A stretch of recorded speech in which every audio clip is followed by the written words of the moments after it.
Namaste. Welcome you all for today's rapid review session on the third and fourth lessons, actually part 1, paper 1, part 2 of microbiology by Professor and Head of Department of Microbiology of Vinayaka Mission Medical College, Dr. Madhavi, who happens to be my classmate also, my close friend. So we're next roommates in the hostel. So welcome you, Madhavi. Thanks for consenting to take this session. Recording on Lerkalia. Okay, fine. Please start the session with the NMO mantra and Om chanting, ma. Please. We'll chant Om thrice followed by the NMO mantra. Om.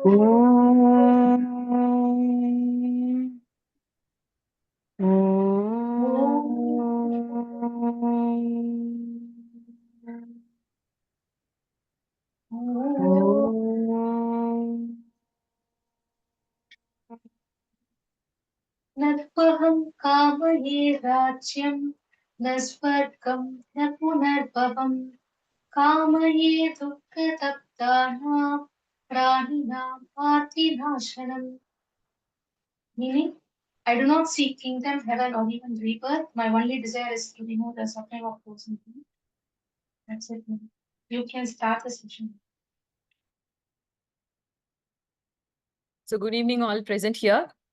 Before I start, I would like to extend my thanks to Dr. Vanishri for giving me an opportunity to be a part of this revision series in making the students confident in facing the exams.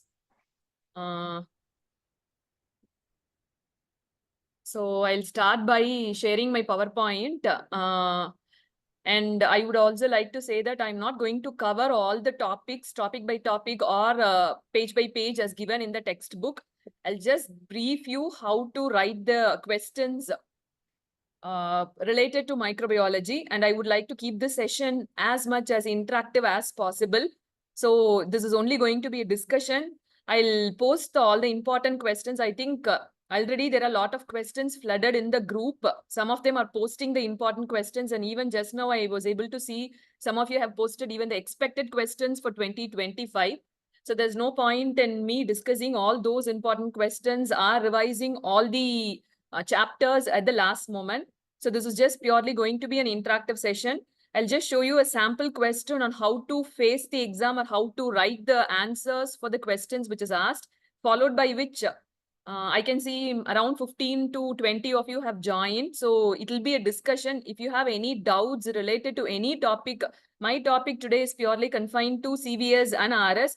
But if you have any doubts, not only related to CVS and RS, but any topic related to microbiology, I'm very happy to clarify your doubts. So I want this to be interactive. So let me first finish my PowerPoint presentation. I'm sharing the slides.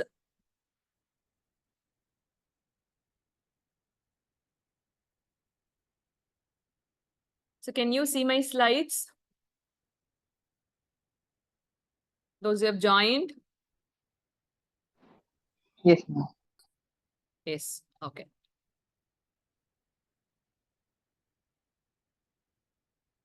So these are going to be my objective, just to familiarize you with some of the important questions in the topics and how to give answers for those important questions. And before going into the subject proper, I would also like to give you a short orientation and how to do a time management.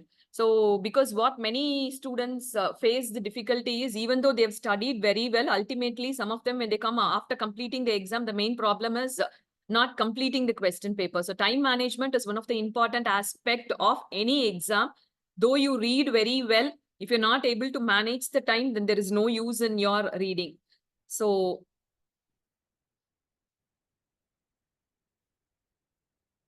once you receive the question paper, first spend at least 5 minutes of time in completely reading the question papers. Read the question by question, and try to understand what is the exact question which has been asked in the paper for which you are going to write the answer. And after that, you start writing the answers. The pattern of the questions varies from university, but most of the universities which I have come across, they have 2 essay questions. So together for the 2 essay questions, you can spend around 60 to 70 minutes. That is approximately 1 hour goes for the essay questions, followed by short notes, where if you have 10 short notes, you can spend 70 to 80 minutes. That is 7 minutes, 7 to 8 minutes for each short note, not more than that. And MCQs, again, most of the universities have 20 MCQs. I think they give the question paper and collect the MCQ papers at the end of half an hour. So I have just given 25 minutes for answering 20 MCQs.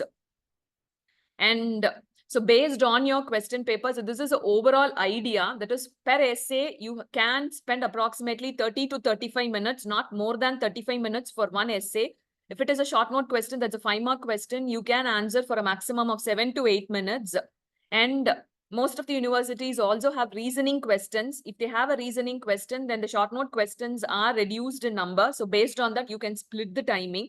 So overall, the time given for answering, it should be only 170 minutes. You need at least 10 minutes spare time in your hand for the final correction, checking whether you have put all the question numbers, whether you have numbered all the pages, and for tying your paper. Make sure you don't write till the last minute, and you always have a spare time of 5 to 10 minutes before you hand over your paper.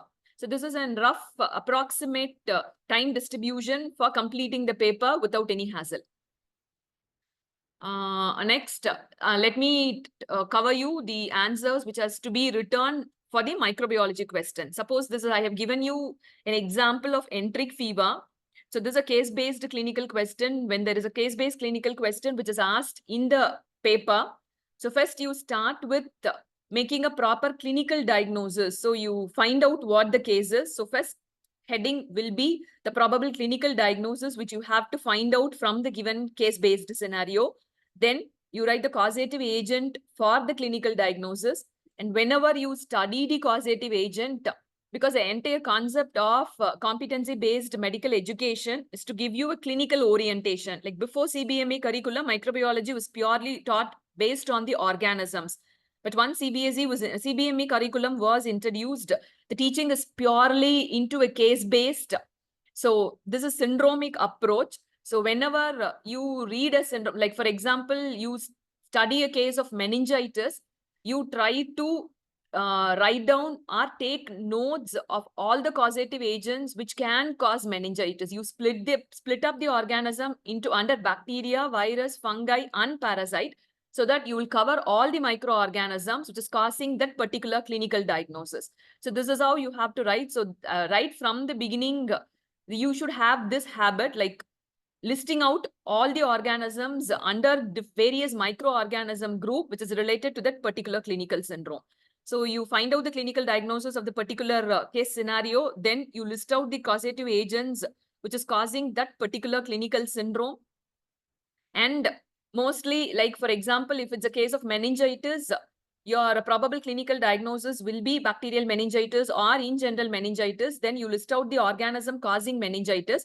And most of the time, the question will be leading you to one particular organism which is causing the clinical syndrome. So in that case, after you list out all the causative agents causing that particular clinical syndrome, you find out, you narrow down to the particular organism causing that clinical scenario which is given in the question, and you write in detail about that particular organism which has been asked for. So you start with writing the morphology of the etiological agent, then go on to the cultural characteristic. You can either bring it as a separate heading, or you can even take it under the laboratory diagnosis, where you'll have to write the cultural characteristic, like what are the medias which is used for cultivating, if it is a bacteria or if it is a virus, what are the culture methods available. So you can list out either as a separate heading, or you can take it into the laboratory diagnosis also. Then move on to the pathogenesis, and you list out the clinical features. Sometimes a question will be like, discuss about the pathogenesis and the laboratory diagnosis of enteric fever. So though the question is only on pathogenesis, pathogenesis should always be accompanied by the clinical features. Don't write only the pathogenesis separately. So once you discuss the pathogenesis, the next heading which you have to cover is obviously the clinical feature, whether it is asked in the question or not. So after the clinical features, then you move on to the laboratory diagnosis, and finally prophylaxis and treatment. So this is an example which is given. There's a clinical scenario.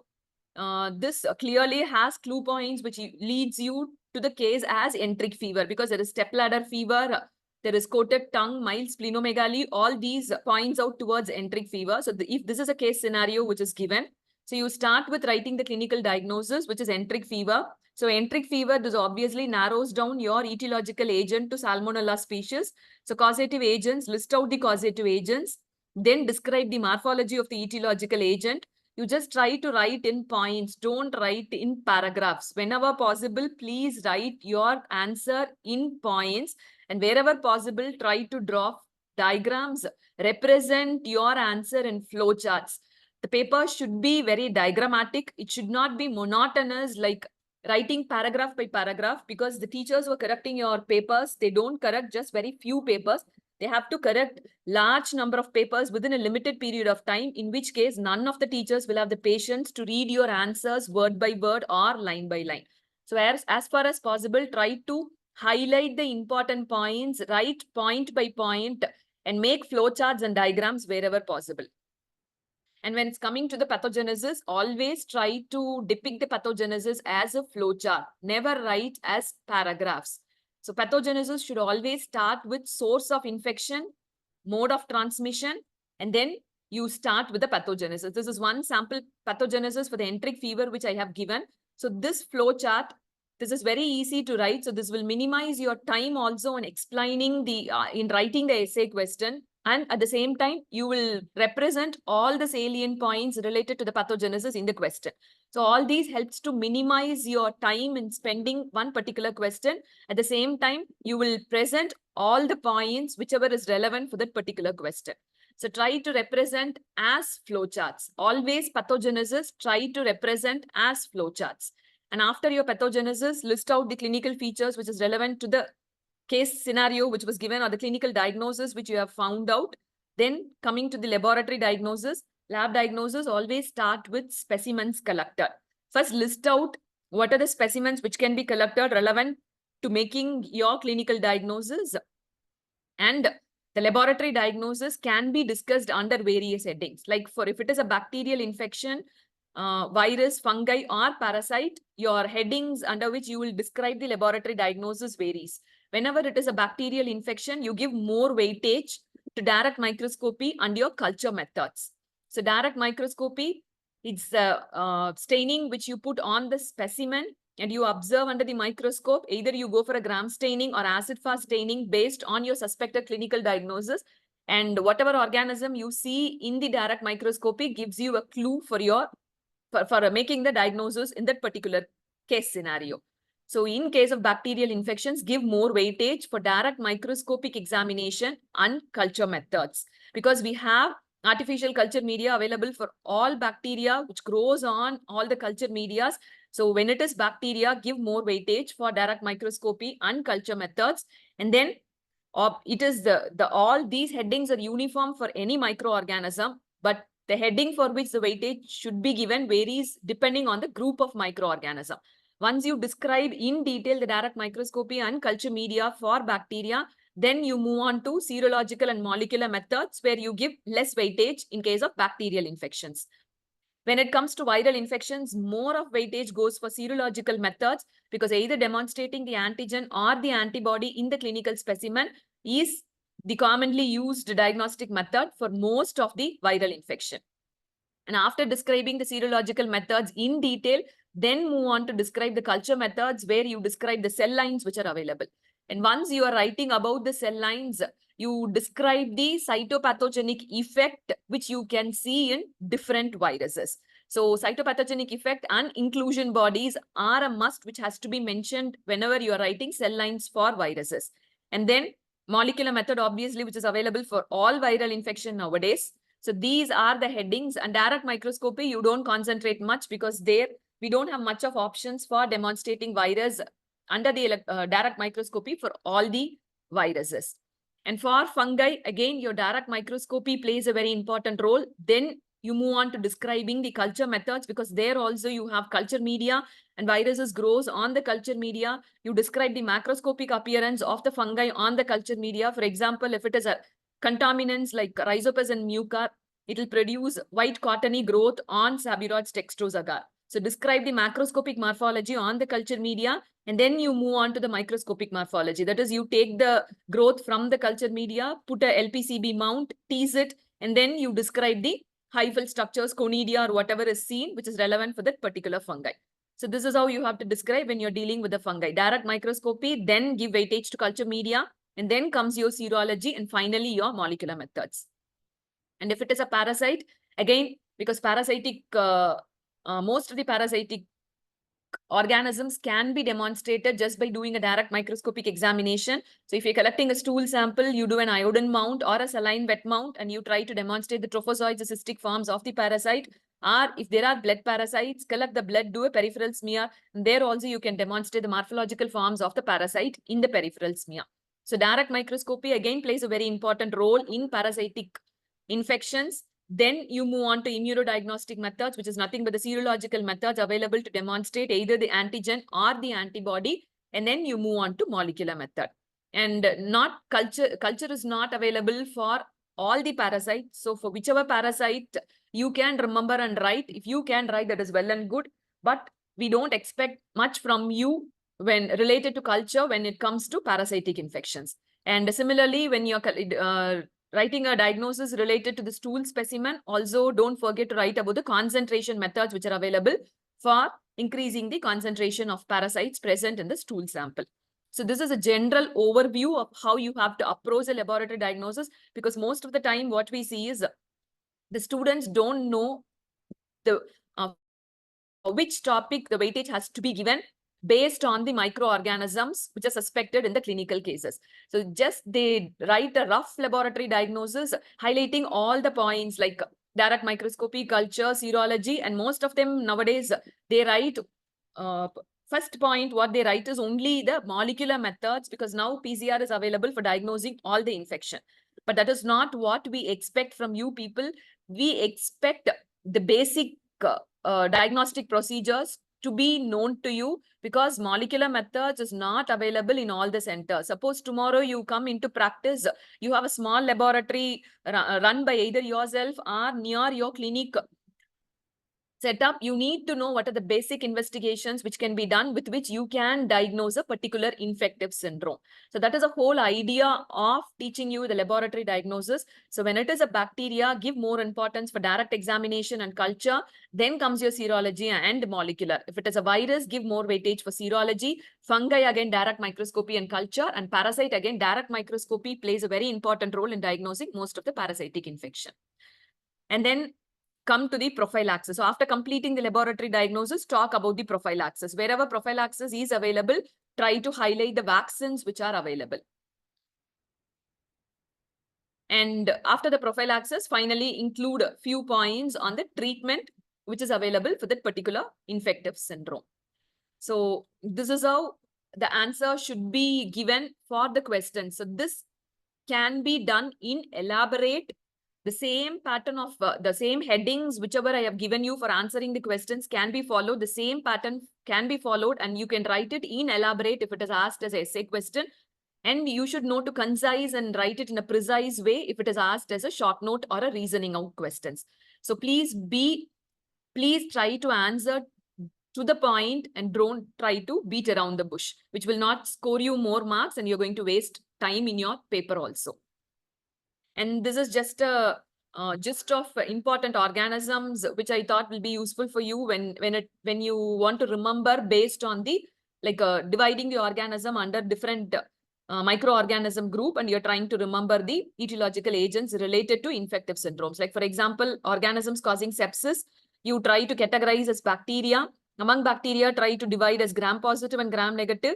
Then list out the viruses, fungi, and parasite. Once you learn to read by categorizing the organism under these heading, you will not miss out the organism.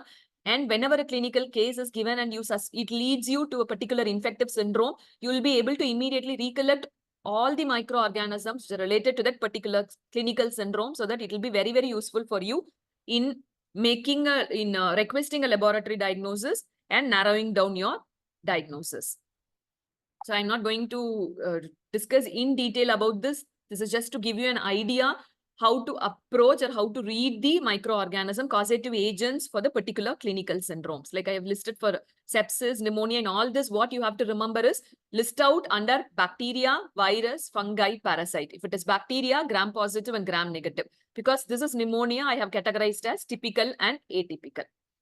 And I also thought I can give you certain mnemonics, but you people are far better than us. You have a lot of mnemonics. You will be learning from various sources, the various mnemonics for easy remembrance of the organisms.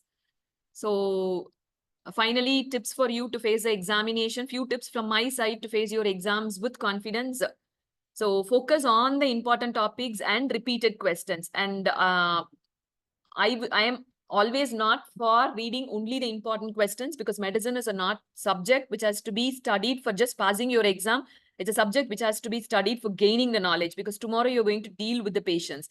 So when you have a regular reading habit right from the day one of your particular phase, whichever you have started, if you have a regular reading habit, it should not be very difficult for you to face your exam. So once you have read regularly, then the final revision for your exam can be done based on the important questions. But just reading the important questions from the beginning, it's not advised. And wherever possible, try to represent the answers as flowcharts, tables, and use mnemonics for easy remembrance of the organism. Be precise and to the point, and always begin with a clear heading, and then try to include or divide your answers under each subheadings, list out the subheadings, underline them, highlight them, and try to represent as points all the answers whichever you want to depict. And as it's well known, have a good sleep before your exam, because well-rested brain recalls better. And stay calm. After once you get your question paper, thoroughly read the question paper. Even if you don't know few questions, don't get panicked. Stay calm. Take a few deep breathing. And once you start writing the questions which are known for you, maybe that sometimes you will have few clues for the answer which you didn't know within the known questions itself. So with this, I complete my PowerPoint presentation. So as I told, I'm not discussing all the topics because I thought it is a waste of time and none of you will be benefited by that. So maybe now we can have a interactive session. Any queries, I'm happy to clarify.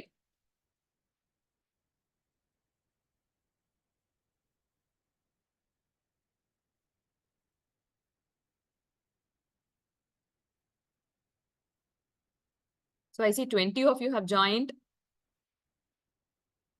Any one of you having any queries, you can just unmute yourself and you can ask the queries.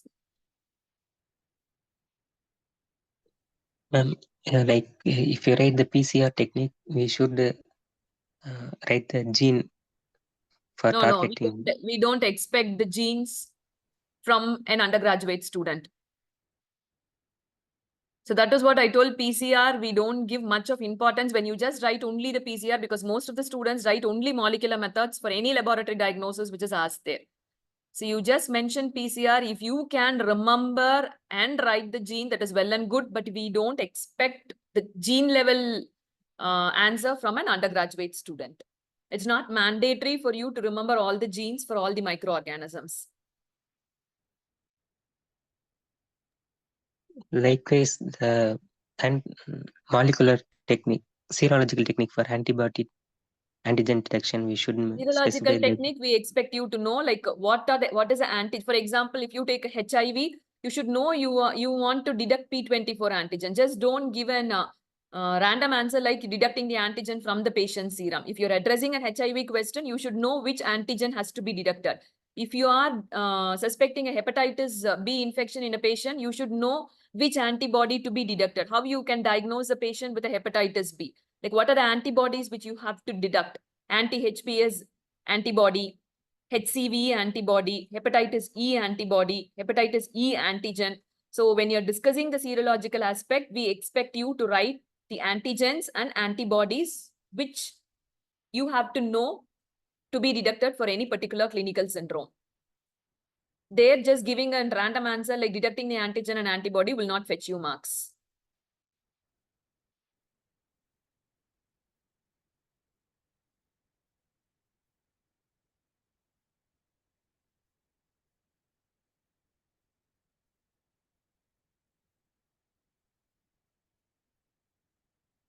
Any other queries?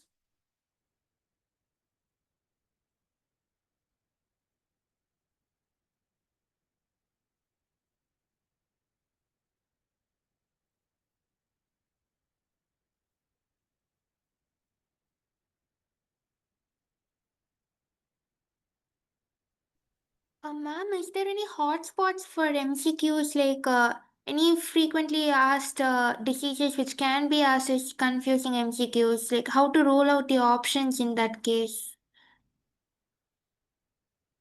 Like you have any example to ask?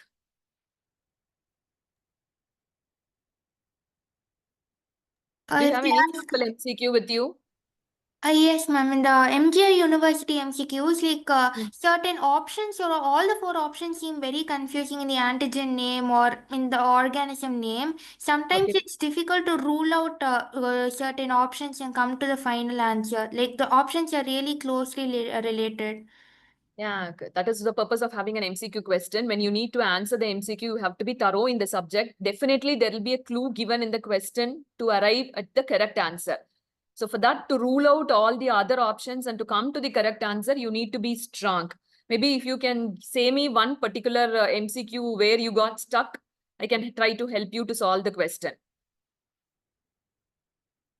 Because MCQ, the basic concept is to make you get confused. The answers will be very close to each other, but you need to know to rule out and come to a correct answer. Do you have any questions in your hand? Yes, ma'am, I'm searching, ma'am. I'll share it now. Okay.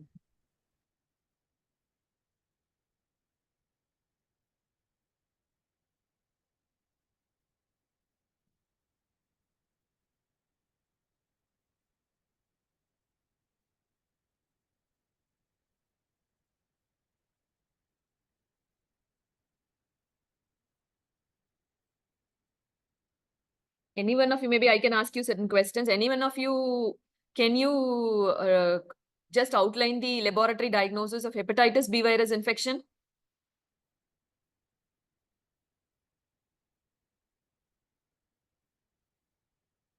Anyone, just don't think it as a class. I'm not going to give you any marks. This, you can think it as just recollecting whatever you have read. So any one of you can try to elaborate on how you will approach laboratory diagnosis of hepatitis B virus infection.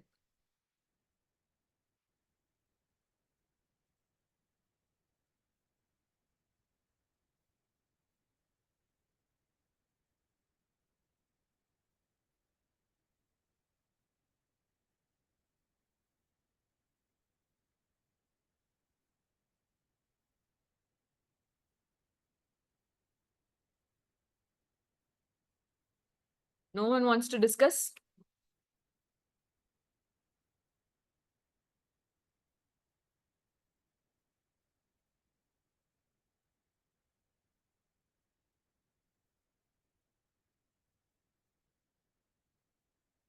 Ma'am, I have shared a MCQ in the chat box, ma'am, with the options.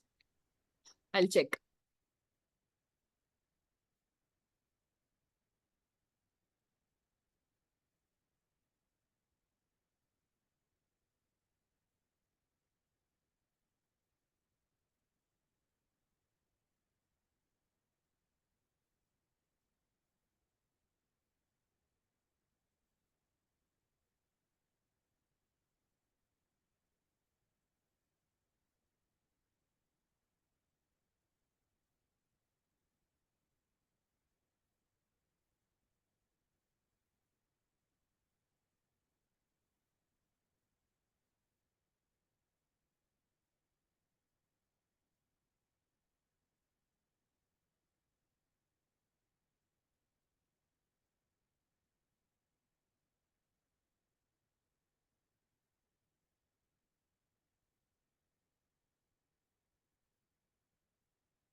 Where it is shared?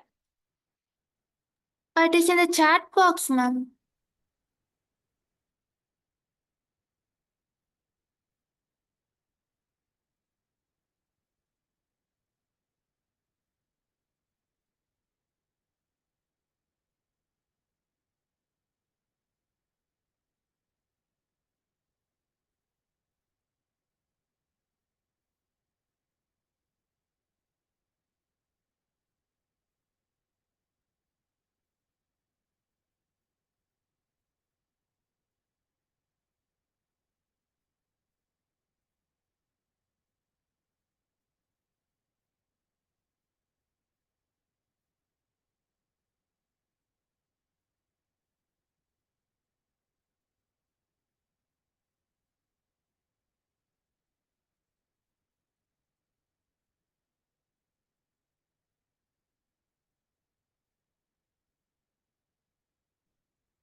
A male patient presented that question, right?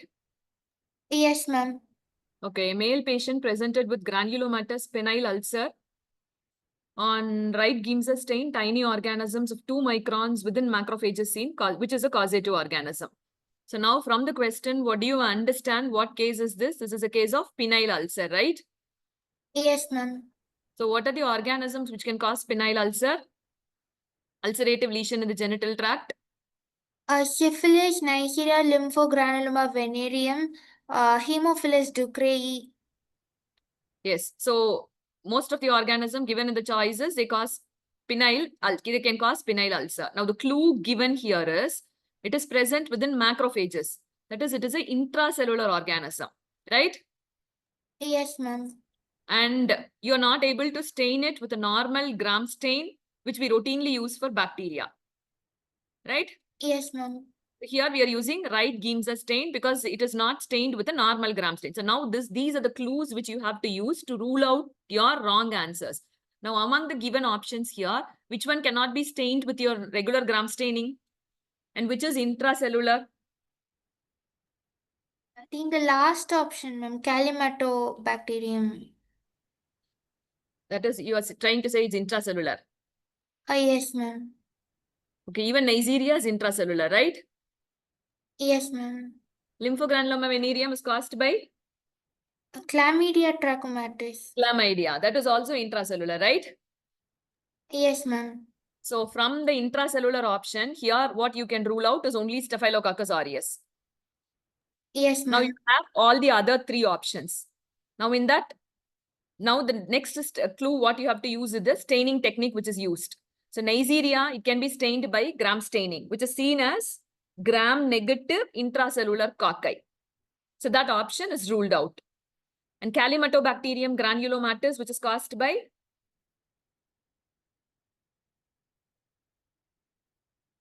Klebsiella, ma'am.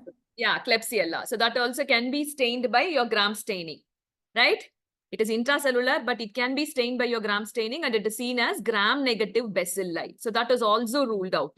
Now, based on the staining and based on the size of the organism and based on its intracellular location, the most suitable option for this question is your lymphogranuloma venereum, which is caused by chlamydia. Okay, ma'am. Any other question? So the clue is always given here. You should know to use the clue. Now, did you understand what I'm trying to say? Yes, ma'am. So you should know to use the clue, because why? When we have gram staining and other commonly easily done staining methods, there is a different staining method which is given. So that is your first clue. which organism given in the options are not stained by a regular gram staining. So you rule out those organisms and then it will automatically lead to the correct answer. Okay, ma'am. Thank you, ma'am.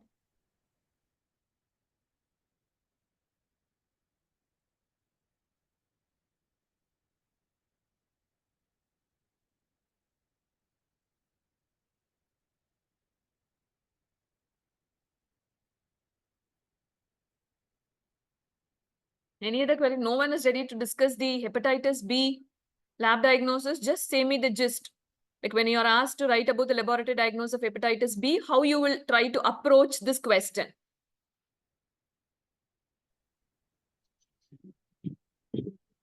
Ma'am, first we have to discuss about the HBS antigen, ma'am. Very good. Okay. And in the due course of time, there is first IgM and then IgG antibodies, ma'am. Very good. Okay. Then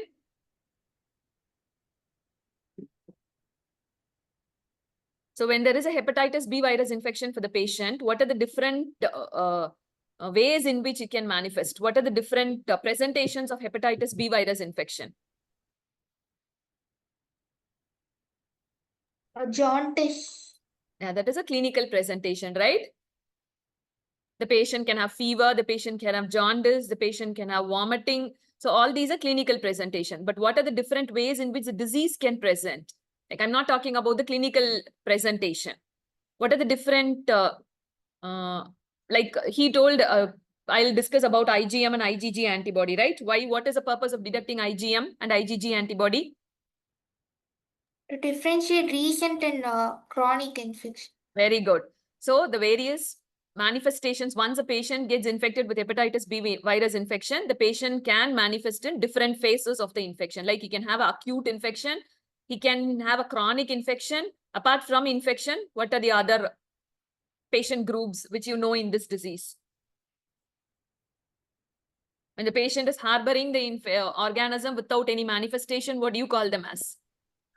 Latency, ma'am. Yeah, it's a latency, or you call them in hepatitis B, you call them as carriers, right? Carriers. So when you are asked to discuss about hepatitis B virus infection, what you told was right, but all those should be discussed under these heading. Like what are the clinical markers you will see if you want to know if the patient is suffering from acute hepatitis B virus infection. So your first heading should be acute hepatitis B virus infection. The markers which can be deducted in the patient are, so what are the markers you will see here in acute hepatitis B virus infection?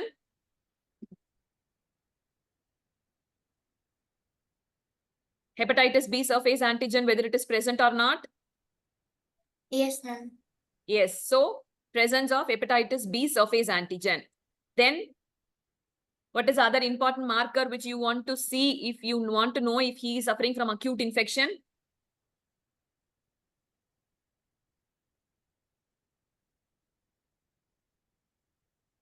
Other important marker, if you want to, just now someone told.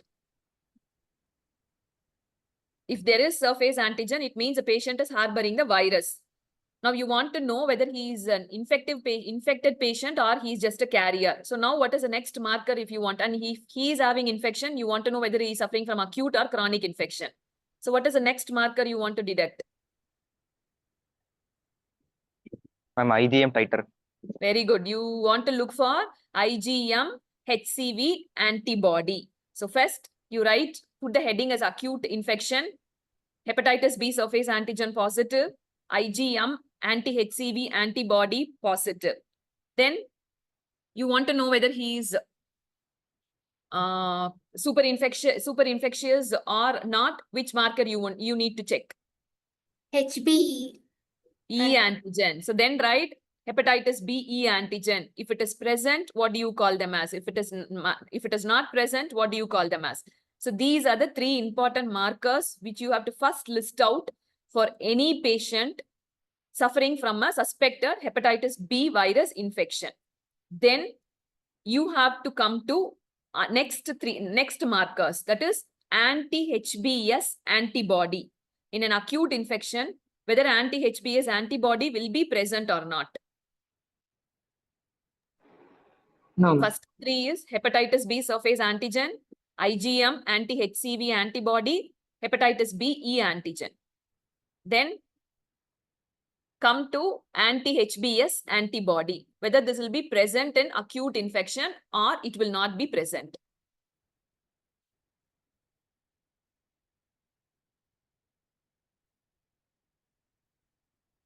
What does anti-HBs antibody say if it is detected in the serum of a patient?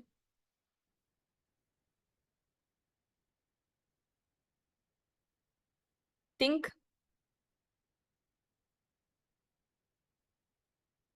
If yes, antigen is present, you told the patient is infected. If yes, antibody to S antigen is present, what does it mean? Recovery.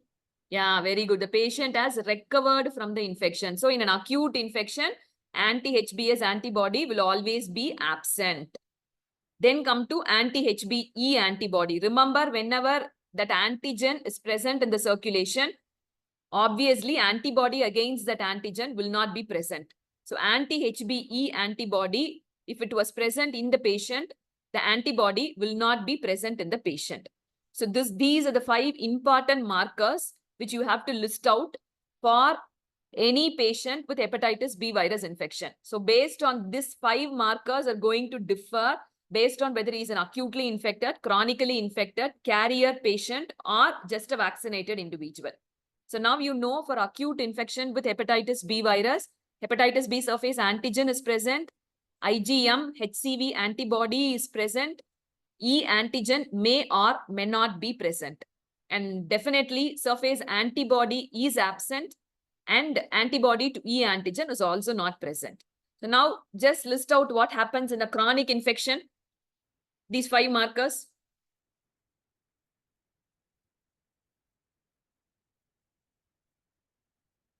What is going to happen for these 5 markers in a chronically infected hepatitis B virus patient?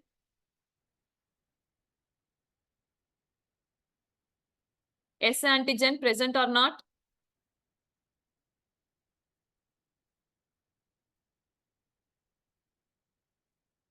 The Whether S, antibody titer will be raised. which antibody titer?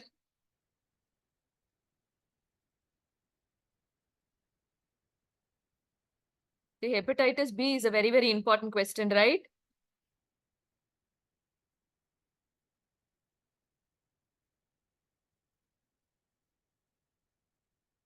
So that is what, when you're studying, you have to just correlate with the clinical case and then study. Only then you will not forget the points. If you're just going to study under the headings, like only the antigen separately, antibody separately, now you understand IgM is detected in acute and IgG is detected in chronic. But when it comes to in making a lab, because tomorrow when you're going to see the patient, you will not order for each individual test separately. You need to know which are the tests which has to be ordered to diagnose the patient as having acute hepatitis infection, chronic hepatitis infection, or he's just a carrier, or whether he's been vaccinated without suffering from the infection. So for that, how you have to club the various markers which are available. That is how you have to approach a case. And that is the aspect in which you have to read. Now in a chronic, someone told titers are increased. Which titers? What do you mean by a chronically infected patient?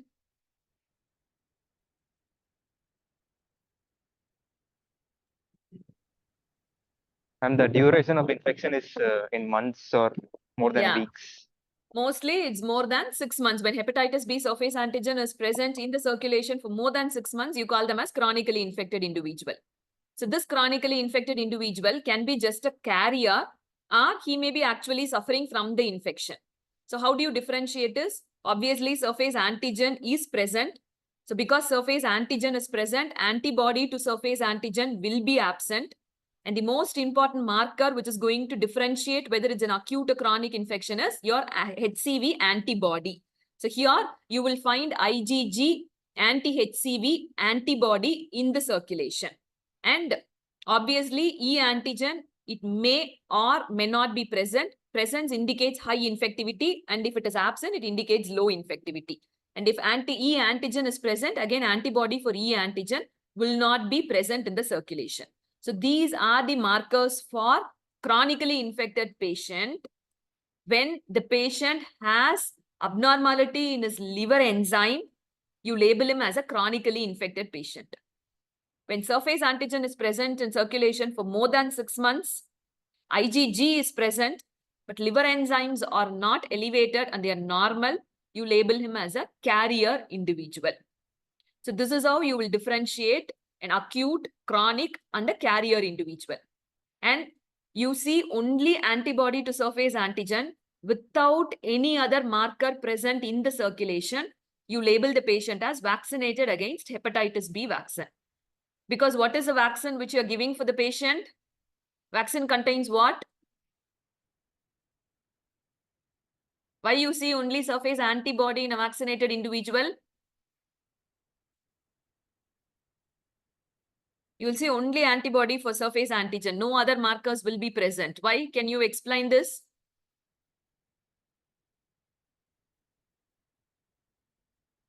What is the prophylaxis available for hepatitis B virus?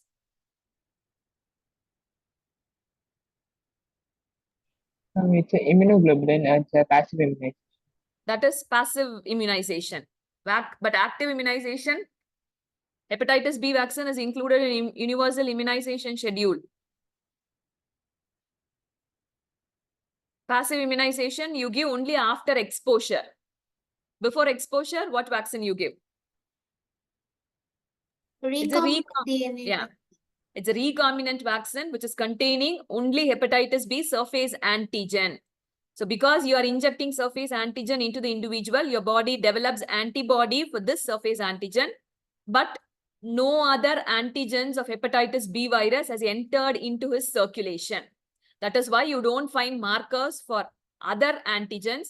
It's only antibody to surface antigen is present in the circulation in case of vaccinated individuals. So this is how you have to approach whenever you're suspecting a patient to be suffering from a hepatitis B virus infection. It's not just demonstrating only the surface antigen and labeling the patient as suffering from an infection. Because demonstrating the surface antigen can happen in various scenarios. He can be an acutely infected individual, he can be a chronically infected individual, or he can be a carrier. And your management varies based on the different phases of the infection. That is why diagnosing the correct stage of infection is very, very important.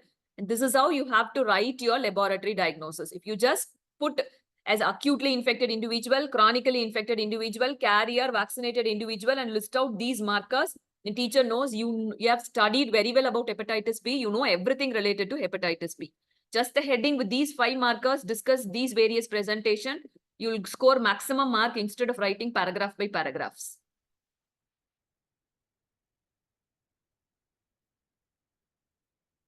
Same way, HIV, how do you diagnose?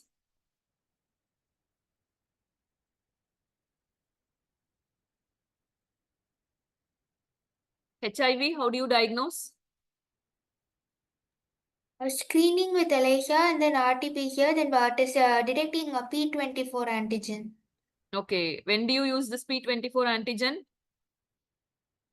What is window period in HIV?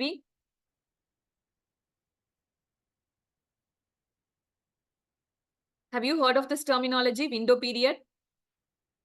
Time between infection and appearance of symptoms. Yeah, very good.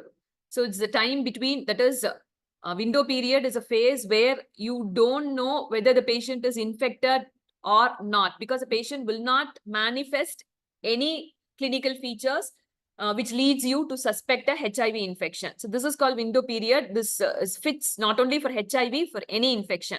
So when the patient is not, I'm sorry, this is not between manifesting the clinical features, so that you call it as incubation period, right? Between the entry of the organism to the manifestation of clinical symptom, you call it as an incubation period. Window period is the time between the entry of the organism and the time when your body starts forming antibody in the circulation. So that means the virus is present in the circulation. Your body has not started producing antibody against the virus. So this is called as window period. And during the stage, when you use laboratory methods, which deduct antibodies in the circulation, obviously that's going to come as negative. This is false negative because patient has got the infection, but your body has not produced antibody. So you're not able to detect the infection by the laboratory methods which you have ordered wrongly.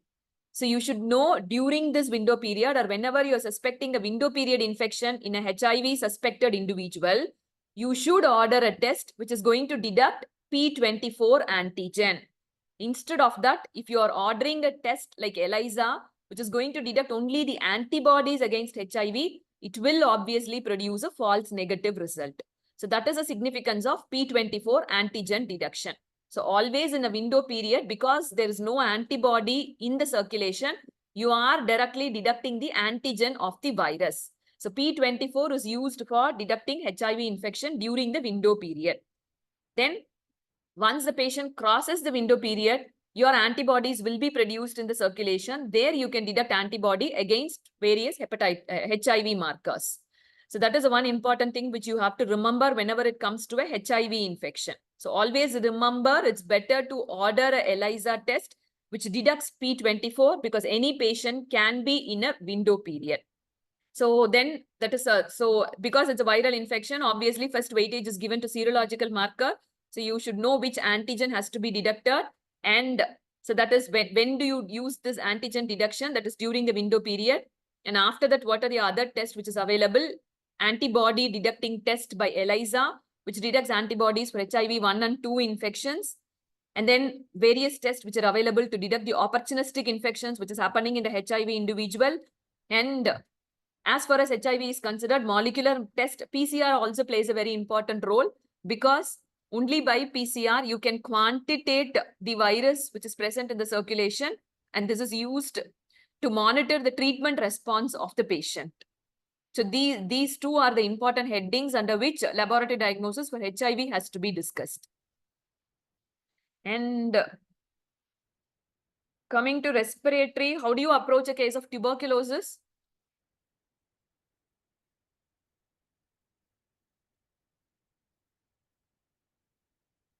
How do you approach a case of tuberculosis? Pulmonary TB.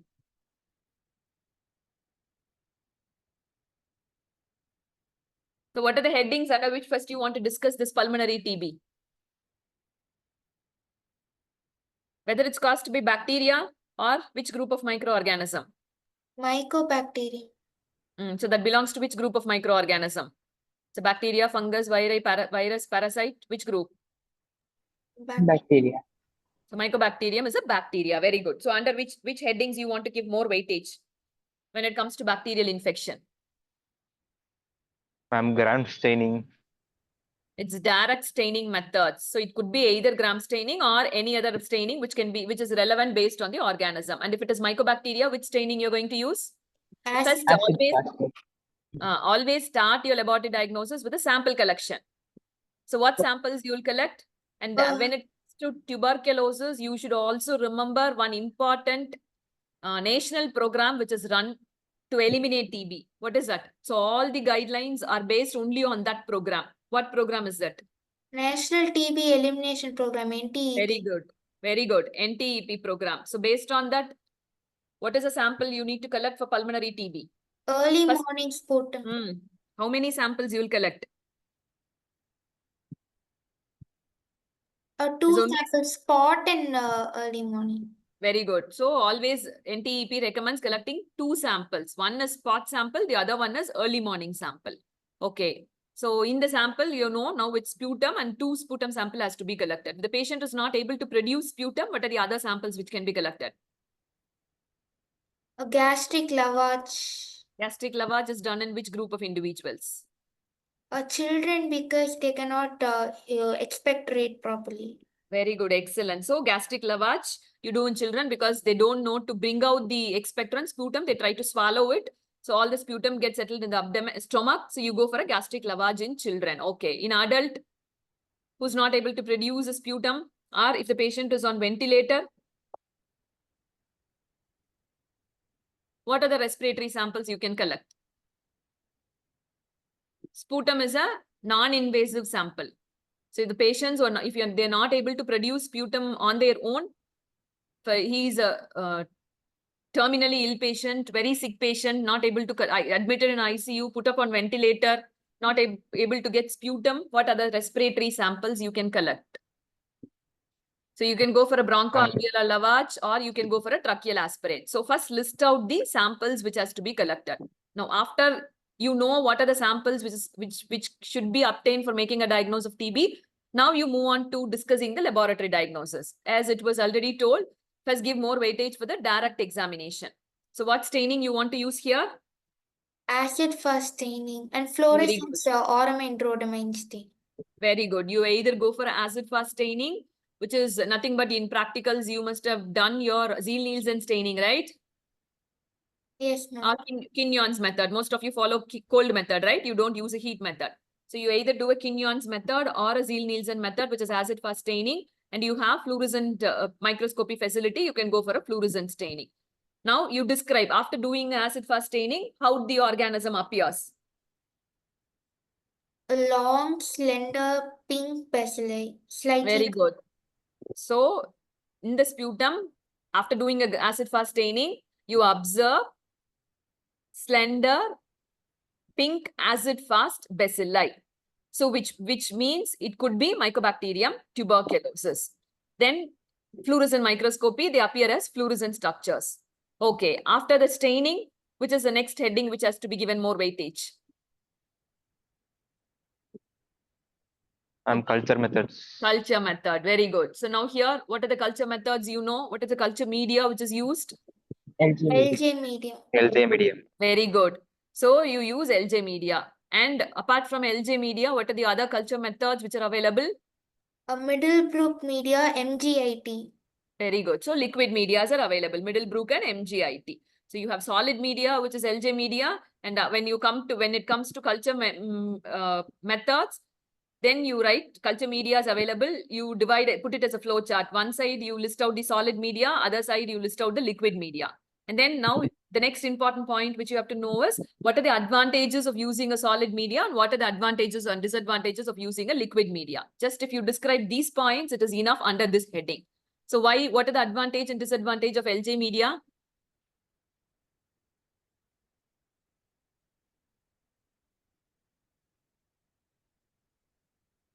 There are so many medias available. You should know which media to use and why. When do you order which test? Because when you just write, you're suspecting tuberculosis in a patient, you just send the request to the laboratory, do a culture for Mycobacterium tuberculosis, lab will not do. You need to know which culture you have to ask for, whether you go for a solid culture media or whether you want to go for a liquid culture media. So which means you need to know the weightage of one over the other. What are the advantages and disadvantages of LJ media? Advantages, it is more sensitive and specific, but the disadvantage, the time duration for growth is very long. Very good. It has a very long, that we call it as a turnaround time, very long turnaround time. That is between 8 to 12 weeks. So which means if you want to know whether exactly the patient is suffering from tuberculosis, you need to wait for a maximum of 3 months, which is a very long period. And if you want to delay the treatment for so long, the disease is going to progress inside the patient and he's also going to spread the disease to many individuals. So that is one major disadvantage of using LJ media. But the advantage of LJ media is only on the solid media, you will get colonies. Whenever you want to get bacterial colonies, you need to use only solid media. So only when you are using LJ media, you will get colonies, and these colonies are needed if you want to do a drug susceptibility testing. So that is advantage of LJ media. Now coming to liquid media, what are the advantage and disadvantage? So exactly the opposite, whatever has been told for LJ media. Now what will be the advantage? The turnaround time is reduced from 8 to 12 weeks. When you grow it on a liquid media, it's reduced to just 10 days. So turnaround time is reduced in liquid media. That is one of the major advantage. And the disadvantages, in a liquid media, you will not get colonies. When colonies are not there, you cannot perform a drug susceptibility testing. That is one major disadvantage of using a liquid media. So these are the salient points which you have to describe under the heading of culture. So now you have described the staining direct microscopy. You collect the sample, do an acid-fast staining, and you see whether acid-fast bacilli is present or not. Then if acid-fast bacilli is present, that itself is enough to diagnose a patient to be suffering from tuberculosis. Then you have culture methods where you have described the various medias available, advantage and disadvantages of these medias. Next, what is the next heading which you have to give weightage for? What are the recent diagnostic methods available for detecting TB? TB-NAT. TB-NAT. CBNAT. What is CBNAT? Cartridge-based nucleic acid amplification test. So it's just a PCR technique, which is a cartridge-based technique. So it's nothing but a PCR technique. You are amplifying the nucleic acid. So that is a technique, CBNAT, and you even have one more nucleic acid technique, which is called as TrueNAT. So CBNAT, TrueNAT, there are a lot of other assays like line probe assay. Many assays, molecular methods are available for tuberculosis, but the most commonly used is CBNAT or TrueNAT. Now, what are the advantages of this over the traditional culture methods? A quick turnaround time and rifampicin resistance can be detected. Very good, excellent. So this serves a dual purpose. That is, one is you will know whether TB is present or not, and if TB bacilli is detected by this technique, it will simultaneously give you whether it is sensitive or resistant to rifampicin. So this is a major advantage of using a molecular method. So how this is useful, why this is advantageous from the treatment point of view? One, the turnaround time is very less. It hardly takes around 3 to 4 hours for you to know whether the patient is suffering from TB or not. And within this 3 to 4 hours, you know whether the patient has TB, and if the patient has TB, whether he can be started on rifampicin or not. So this is a major advantage of these nucleic acid amplification technique. So these are the different headings under which you have to discuss. Now you have covered all the headings. You have covered all the salient features which has to be discussed under each of the heading. So this, when you put it as a flow chart and you write it as a point wise, this is hardly going to take 5 minutes for you to discuss the entire laboratory diagnosis of tuberculosis, right? So this is how you need to discuss. First, know what is your organism, whether it's a bacteria, virus, fungi, or a parasite. Then next step is know the specimen which has to be collected and which heading of among the 4 laboratory diagnostic method, which heading has to be given for that particular laboratory diagnosis which is asked in the question. Then any other question which you would like to ask?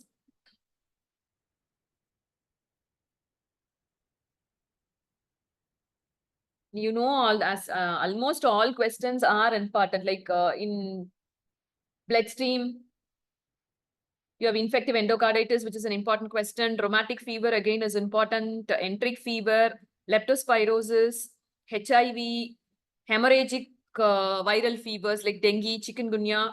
All these are important. Again, malaria, we have left out malaria. Anything to be covered in malaria, which is an infective form of malarial parasite. How do you do a laboratory diagnosis of malaria?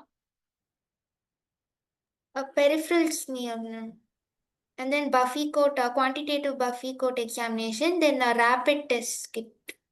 Yeah, very good.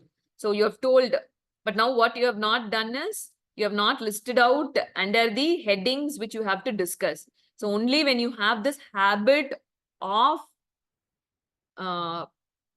revising yourself for all the organism, once you see the laboratory diagnosis, you know you have to list out under these headings. So first you have to list out the specimen. So what is a specimen you will collect? Blood. For malaria? Huh? What specimen? A blood specimen. Blood sample has to be collected. So how do you collect the blood sample? What are the methods by which blood sample can be collected? So that you have to know. Then after the specimen has been collected, what are the tests you need to do? So now which heading has to be discussed here, which has to be given more weightage? Malaria, is it which type of infection? Which group of microorganism? Bacteria, virus? It's a parasitic infection. So which heading has to be given more importance? Microscopic. Yeah, it's a direct microscopic method. So now you say what test has to be done? What are the microscopic tests available for detecting malarial parasite? Blood has been collected. What do you want to do with the blood to do a microscopic examination? Peripheral smear. What peripheral smear? A thick and thin one. So you have to do a thick smear and a thin smear. Now you need to know when do you want to do a thick smear? When do you want to do a thin smear? What is the advantage of thick smear? A thick smear has sensitivity, thin smear has specificity, ma'am. Species differentiation is possible in thin smear. Yeah, very good. So for screening, to know whether parasitic forms are present or not, you first do a thick smear. And once you know parasitic forms are present in the thick smear, species identification can be done by the thin smear.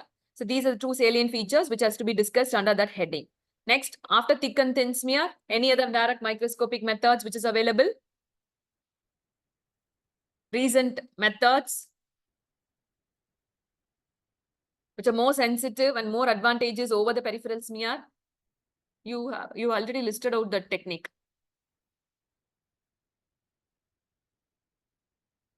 What is quantitative Buffy coat?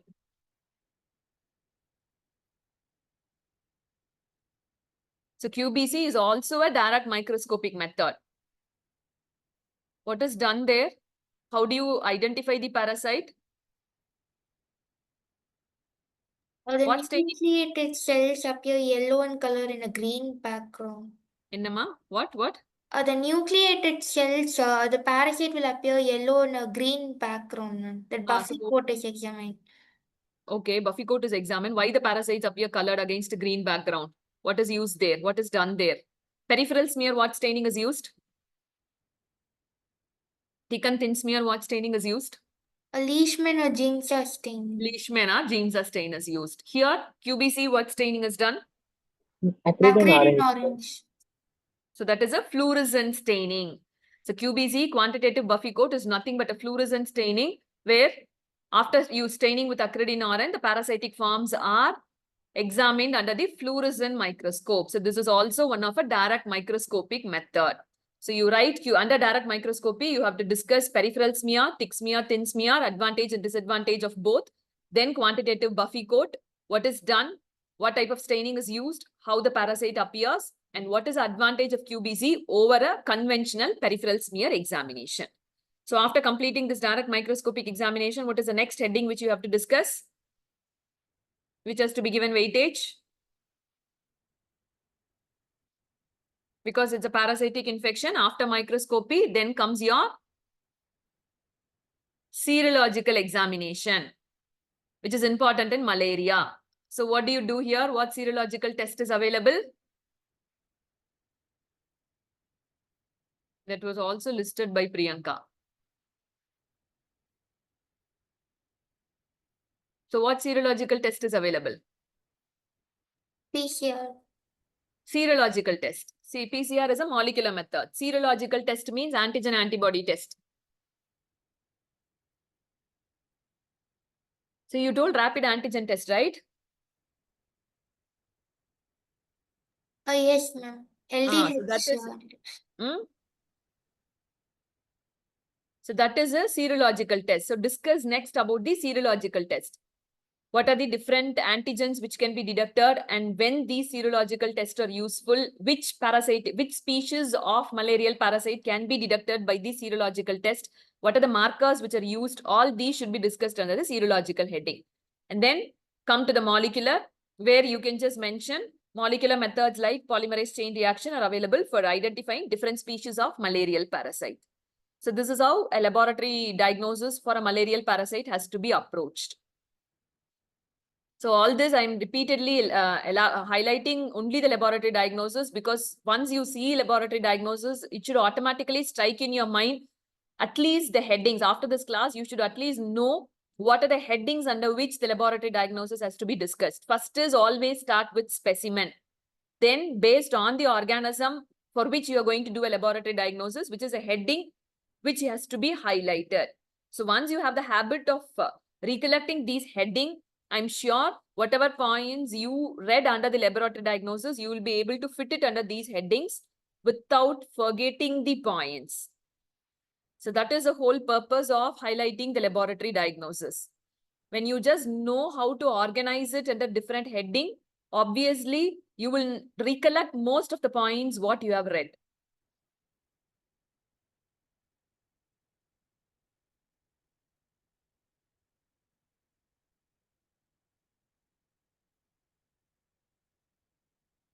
Any other doubts? I think apart from Priyanka and one more person,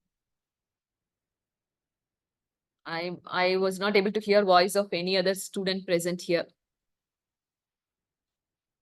Are you all present? Amuda, Akash, Geeta, Dharani. Yes, ma'am. Yes. If you can switch on your videos, let me see your faces, because it's very boring just to see the blank screen and talk. Maybe we can get introduced so that when we meet somewhere, we'll just know I have met you during the revision classes. If you're present here, you can please switch on your videos. Priyanka, can you switch on your video? You are the one who answered most of the questions.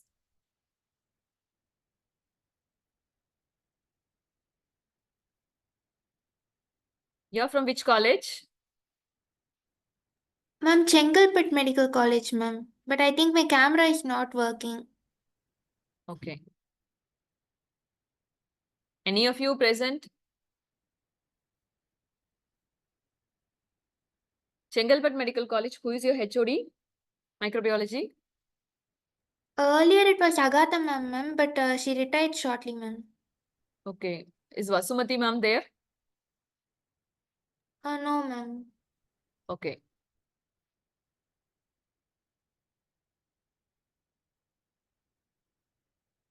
Akash, from which college? Ma'am, Stanley Medical College. Oh, you're from Stanley. Yes, ma'am. You know Shravan? Yes, ma'am. Do you know him? Yes, ma'am. Same batch. Okay.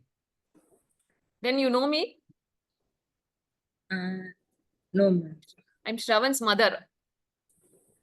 Oh, great. Can you switch on your camera? Can I see your face? Yes, ma'am. Sure.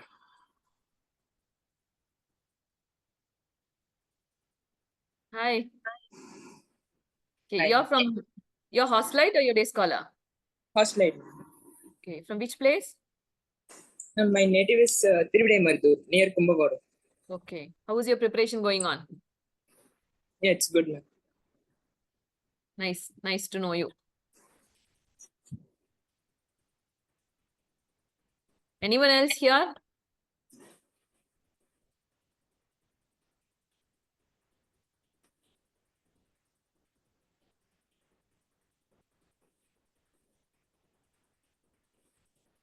So I think if there are no queries from student side, can we wind? Ma'am, for AdCom questions, like we can write whatever we know, or do they expect key points, ma'am? No.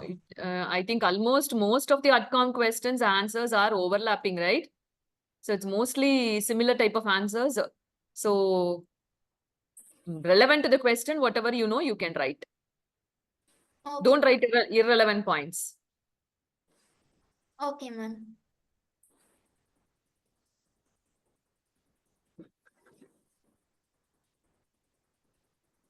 Shyam Ganesh, Yes, are ma'am. you there?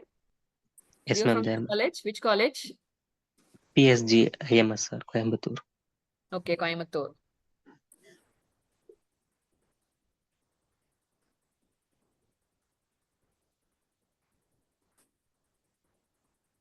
So PSG, you are on study holidays or is it to be declared?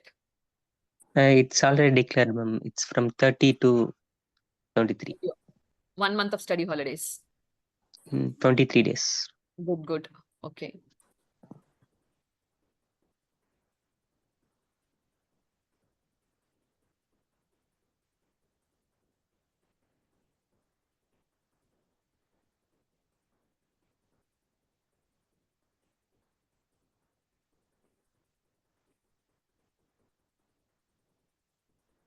Can we wind up or will anyone come from the NMO side? Hello, ma'am. Yeah. Yes, ma'am. If the session is over, we can end it with the Shanti mantra, ma'am. Okay, I think we can finish. Yes, ma'am. Just a minute.